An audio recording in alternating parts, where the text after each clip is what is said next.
Well, hello, welcome back to IrishRacing.com's Formscan show ahead of the weekend. Plenty of top action coming your way this weekend with the Greenham, the Scottish Grand National, and also want to look at Navan as well with a vintage crop where we've got Emily Dickinson coming out for the first time this season for Aidan O'Brien. It should be really interesting to see how she kicks off her campaign. But we're going to be focusing on, as I say, the Greenham, the Scottish Grand National as well, and I've got some experts to provide their top tips for the weekend. So we're going to introduce our guests as ever, so Stephen Harris and Ed Quigley. Ed, I'll start with you as well. You said you were at Cheltenham during the week. How was it for you, and any eye catches from the card? Yeah, hi Joe, Stephen, everybody. Yeah, it's been a great week, hasn't it? It's been a treat for flat and jumps fans alike. The headquarters of both codes, Newmarket and Cheltenham, in full swing. We've seen some good action in the Craven, Indestructible winning.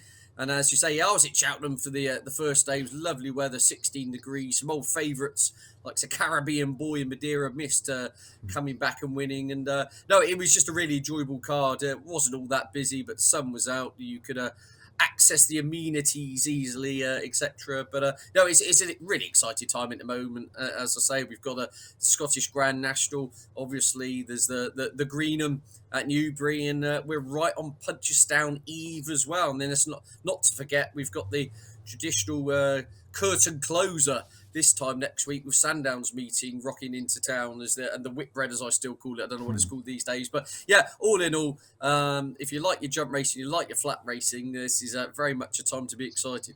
Of course, we'll keep our friends at Bet365 happy. The Bet365 Gold Cup next weekend, of course. But Stephen, as well, for you, any kind of eye catches from this week or the midweek action? Well, I mean, it's a difficult time of year this for punters, Joe, because at Cheltenham we've had cracking racing, huge fields. It's been sort of good to firm really there, and the racing's been very competitive. My pal's horse actually won the other day at a huge price, Walking Clover. Ian Marmion, who's part of the Blind Squirrels Syndicate. She's a really fascinating mare because she's not that keen on being in front, and she's a very hard puller, but she's really improved in the last few months, and she finally got a strong run race, and she was sort of 66 to 1-ish on the exchanges and ended up 16 to 1 and managed to win under a brilliant ride from Tristan Durrell. So that's one of the highlights of the week. Of course, Harry Skelton, who'd usually be riding the Skelton horses this weekend, I think he's got a dislocated shoulder. So he's liable to be out for perhaps a month, and he's not going to rush back because I think, obviously, it's a very quiet time of year. After we get past Sandown next week, the jumps tends to slip down 2 or 3 gears. So the Skeltons will be having a quiet time this summer before gathering again next winter, of course. But no, it can be difficult. And we were just talking off air, weren't we? We've got this weekend, I think we've got drying ground at Ayr. I'd imagine it's going to be good at best, unless they get some weather, which doesn't look likely at the moment. Whereas at Newbury, it's soft and there's a lot of rain in the forecast. So you have got to tread a little bit carefully. Things can change very quickly on the morning of racing.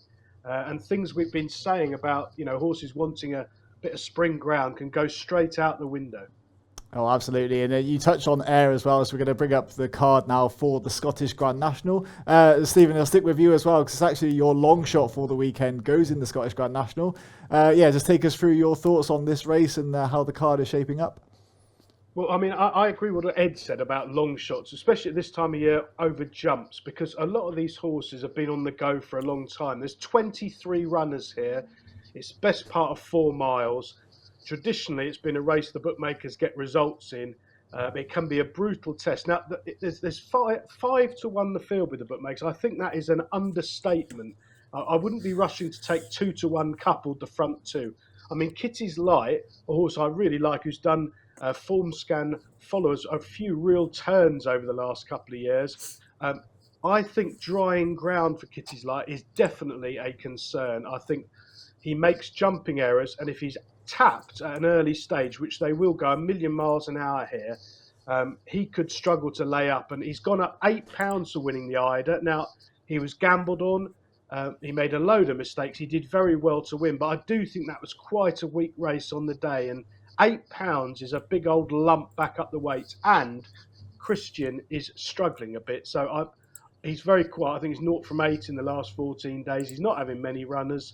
I mean, he's a genius with these staying chases, but I think 5 to 1 is rock bottom price with the yard very quiet. And the other one in the market is Monbeg Genius, who comes here on the back of a cracking third behind Korak Rambler, a horse everyone now knows about at Cheltenham. But Monbeg Genius has shot up the weights for having a pretty prolific time of things throughout the winter.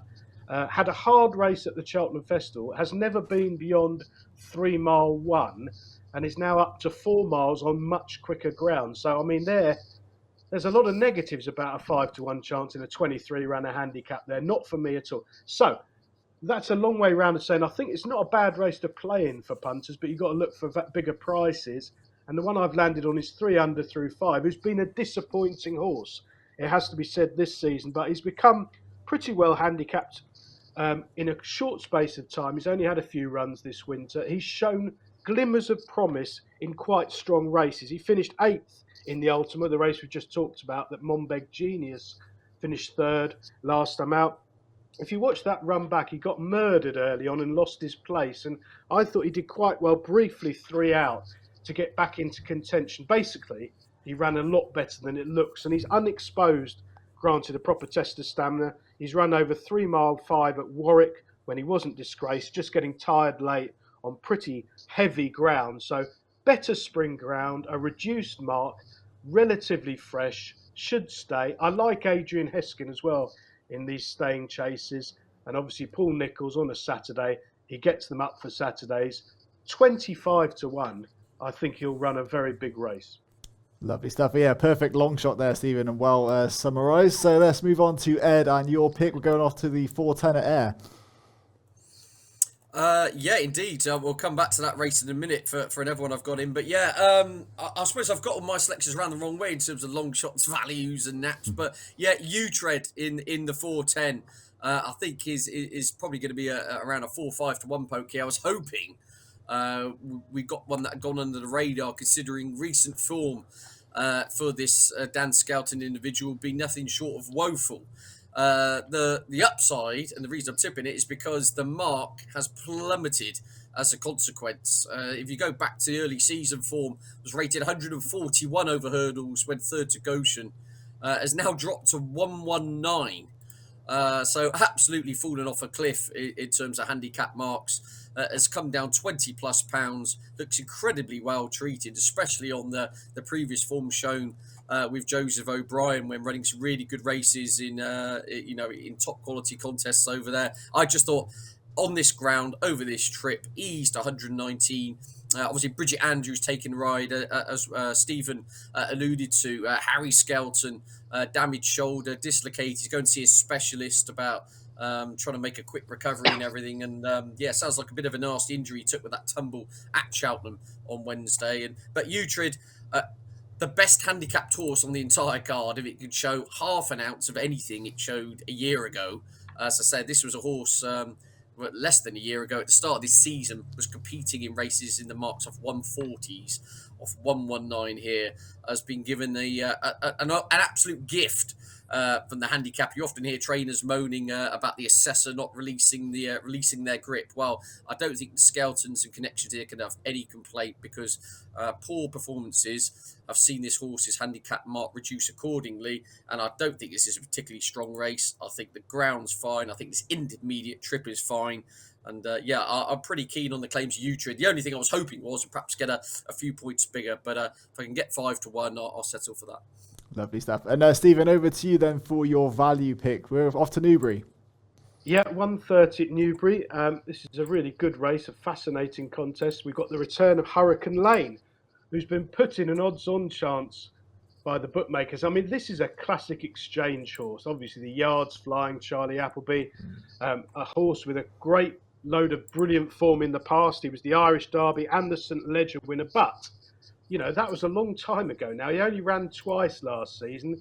He was 11-8 on at Ascot, and he was extremely disappointing. He finished very tamely into 3rd, and then one more run, sent over to France, and he basically beat L'Ambulance, as the French say, Ed, falling out the back of the television. Really disappointing effort. Now, he's been off since. Now, clearly on ratings, certainly old ratings, he's well clear of these, but I think he does look vulnerable. Now, He's one of those horses. If he's stable nap, he's working the house down with all the best horses in the country at home, and they think they've got him back A1, then he's probably a certainty, and you'll find he'll be 6-4 on, popping on Betfair. But I suspect he must have been a horse with an awful lot of issues, only to have made it to the track twice last season, and disappointing on each occasion. So I've gone for Isra here, who's basically a handicapper stepping right up in class here. But I really liked his form last season until his final run. But I think you just got to forget that. He was 5-2 favourite. It was just one run too many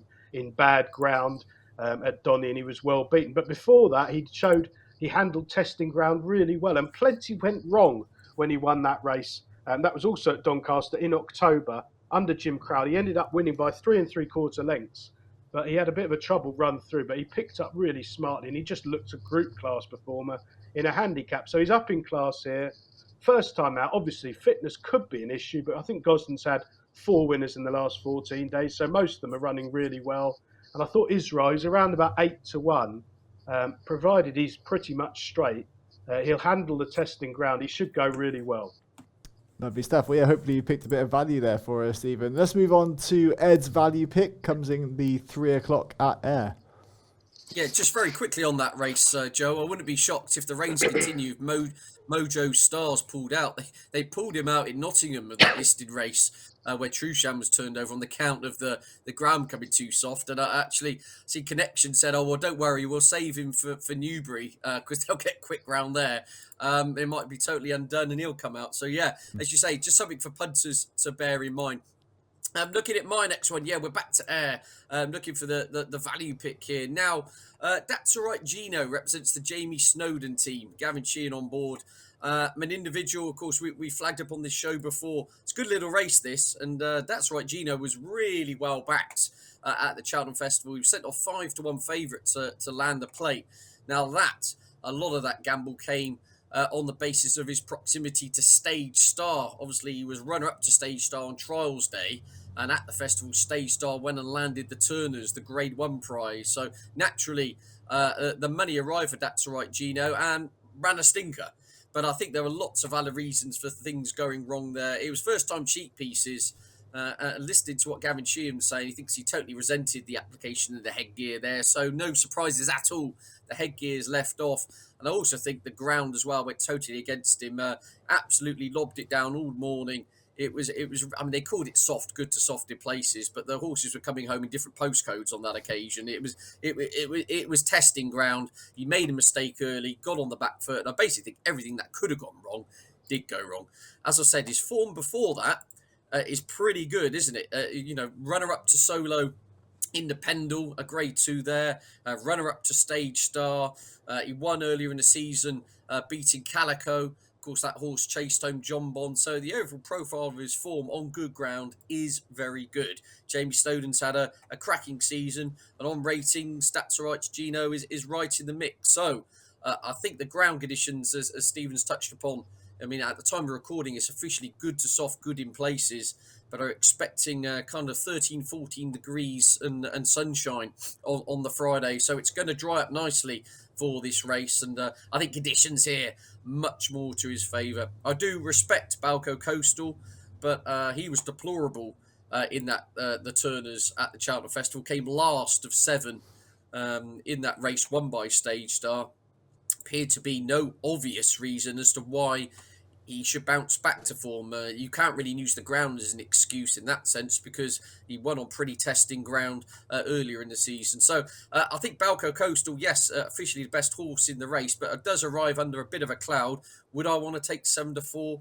Not for me. That's All Right Gino equally has questions marks to answer, but is over twice the price and has definitely got underfoot conditions that will suit here. So, That's All Right Gino for me in the 3 o'clock. I'm looking for a big run. Lovely stuff. And let's move on to the nap of the weekend. So, Stephen, a pretty hot favourite in this one. Take us through your thoughts. Yeah, I mean, the 240 at Newbury, I get the Andrew Balding horses. He's got a lovely, lovely team this year. I think it's the biggest he's ever had. And he's got some lovely young horses. And they're flying at the minute. He's had numerous winners this week. Chaldine is probably the best of the lot. Always has been held in the highest regard at home. He started off, he's a Frankel cut. He started off last season at Newbury where he shaped really well in 5th in a race that worked out superbly, and he just thrived. He won his next 4 starts. He was really impressive when he beat Indestructible, powering clear, finding for pressure. He's a pretty straightforward rider that Dettori's been getting on well with. Of course, his form with Indestructible has been frank this week because the runner-ups come out and won the Craven at 8-1 for Carl Burke in impressive style in a true run race. The pair of them pulling clear, and Chaldine is on target for the 2,000 guineas in a couple of weeks. He's extremely strongly fancied. I should think they'll be wearing black armbands if he doesn't win this race. This is not a strong renewal of the race. I mean, I'm not the sort of person who rushes to tip up Fido or on chances, but I think it's actually a very fair price. The second in is a horse of Simon and Ed Crisford called Knight. He won both his starts, including over this course and distance on heavy ground. But, you know, I watched that run back this morning. I think workmanlike would be the most polite thing. I'm not sure it was a very strong race. He's got 2 1s next to his name, but I wouldn't be in a rush there. The yard yet to really catch fire yet on the turf anyway. So Chaldine, who they think's a proper Group 1 horse, he's working with the very best at home. He handles soft ground, so it doesn't matter if it rains. He's liable to get a front-running ride from Dettori, and he's a relentless galloper, and I think he'll make all the running. And I just think he's one of those, he might end up being nearer 1-2 than 4-5 at the minute. Yeah, and I mean, just a little comment here as well on the Frankie factor. I mean, how big a thing do you think that will be this season, obviously his last? Well, he's one of the few people in the world, Frankie, who's older than me, isn't he? He's 50. Is he 52 or 53 this year? I mean, definitely 50. He's still riding. He rode a winner the other day, I think, in America. He's absolutely fantastic, and he got on really well with Chaldine last season. He knows the horse very well. I think he'll be riding him in the 2,000 guineas in a couple of weeks for sure. So that could be. We're probably going to get. I mean, I'm sort of negative on us, sort of person. I think we're going to probably get sick and tired of it every weekend for the next 6 months. Where whatever Frankie's riding, they're going to be zooming in on him. But he has been a fantastic ambassador for racing. He brings in the crowds, and racing needs household names at the moment. It needs good publicity, especially after the Grand National last weekend. So, you know, I think we've just got to sort of suck it up and enjoy it, really. And he certainly knows Chaldine well. He's been riding in work at home. The horse is 100% fit, as I say. They will be mortified if he doesn't win this. Well, yeah, you touch on the Grand National as well, so we're going to move on to Ed's nap of the weekend in the Scottish Grand National. Take it away, Ed. Yeah, indeed. Well, I'm taking Stephen on, but through similar logic in the sense I think Monbeg Genius and a few of those towards the top of the market, like Kitty's Light, for the reasons Stephen described, are just a bit too short. I get the argument with 300-5. Obviously, tipped him on this show to win the Ultimate at the Cheltenham Festival, where, there were a few mitigated circumstances, but he was a bit disappointed. With 300-5, it's in the back of my mind, will he truly stay? That's the only thing. I do take Stephen's point on drying ground. He's going to have if he's ever going to stay, it's going to be on this ground, if you see what I'm saying, because he fell in a hole over 3-5 at Warwick, but he is a big price now, 300-5, so I might have to have a sentimental saver on him, considering I backed him to win at the Cheltenham Festival. But yeah, I'm with the horse, the only horse higher than him in the weights. I know he's got 12 stone on his back, but Dusart is a horse who's still very lightly raced, which you could say is a negative in regards to this, but he does bring some very good form to the table. Now, he's had all sorts of issues. He's had problems with his back. He's had wind surgery. He's had an operation on his back, I believe. He's had kissing spines. But, as I said, this has been the target for some time. After he pulled up at Cheltenham on trials day, Nicky Henderson said, look, we'll get back to drawing board. We've identified a problem with his back, and it's going to be all roads to the Scottish National. So this race has been a target for some time, you see what I'm saying? So I do like that when Nicky Henderson has plotted one out for a race. I'm always a fan of races to horses which end up in races through being aimed at them rather than as an afterthought. You see what I'm saying? Or the fact they end up here through the fact they've done so well, connections decide, let's give it a go. This has been the target for some time. And as I said, his chase form is pretty smart. He beat Sounds Russian on this card 12 months ago. Obviously, that form looks very good. That horse got within a neck of Ahoy Signor, didn't he? On trials day at Cheltenham. And then again, if you look back to last year's Cheltenham Festival form, well, Dusart had Galliard de Menil ahead of him, who went on and won it at Cheltenham Festival this year, placed in the Grand National. Ahoy Signor of course, who finished runner-up in the Bold. Long Press would have been runner-up in a King George. These are kind of grade 1.5 horses / grade 1 horses that he was in behind on that occasion. And as you say, so it's very good form. Off 154 in a handicap against a lot more exposed sorts. This is the easiest race he is running for some time. He's got the cheap pieces on. Yes, he's got 12 stone.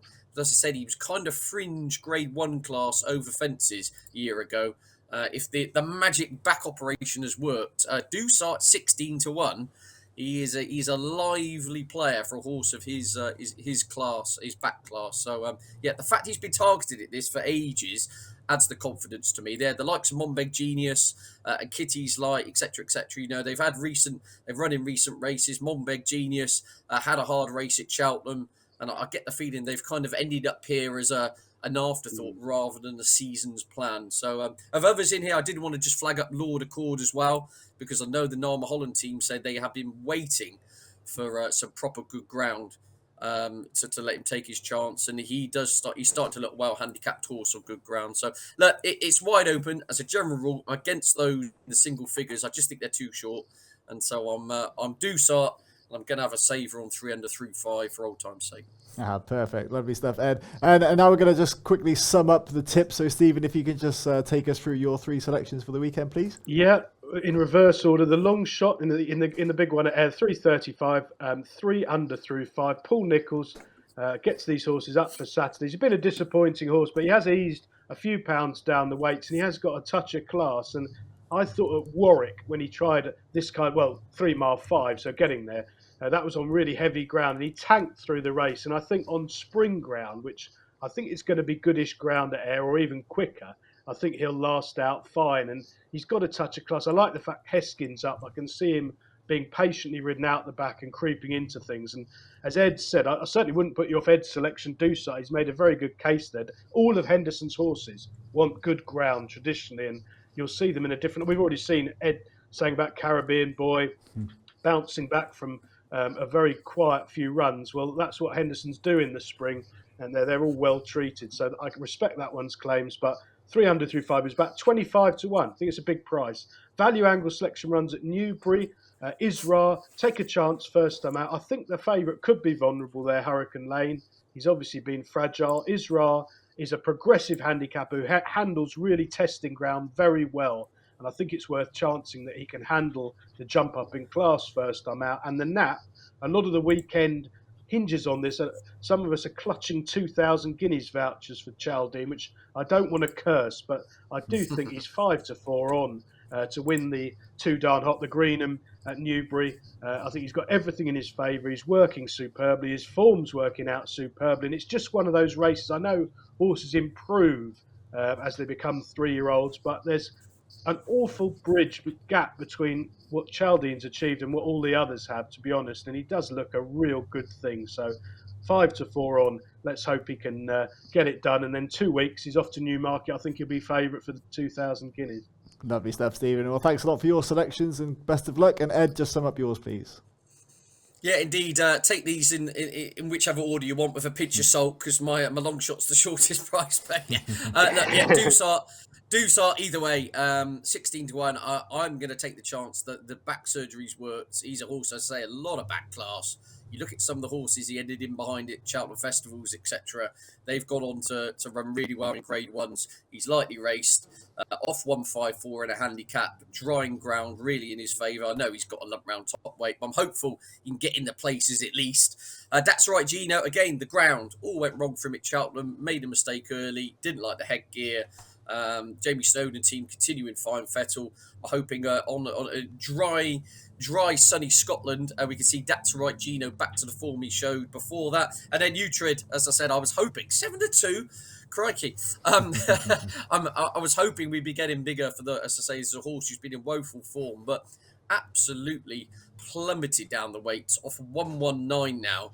You're getting on for 2 stone below the rating he was on about a year ago. And this is a really weak contest. So with Bridget Andrews on board for the Dan Skelton team, I'm hoping we can get a good run. So yeah, probably swap the top and the bottom around the other way, however you want to play it. But yeah, Dusart, That's Right Gino, and Utrid, my 3 at Air on Saturday. Great stuff, Ed. Well, thanks again for your picks as well. And thank you very much for watching. If you want to post in your tips for the weekend, do so in the comments below. Always gamble safely if you're going to follow our experts' tips. Subscribe to the channel for more content coming very soon. But thanks a lot for watching, and we'll see you again here on irishracing.com.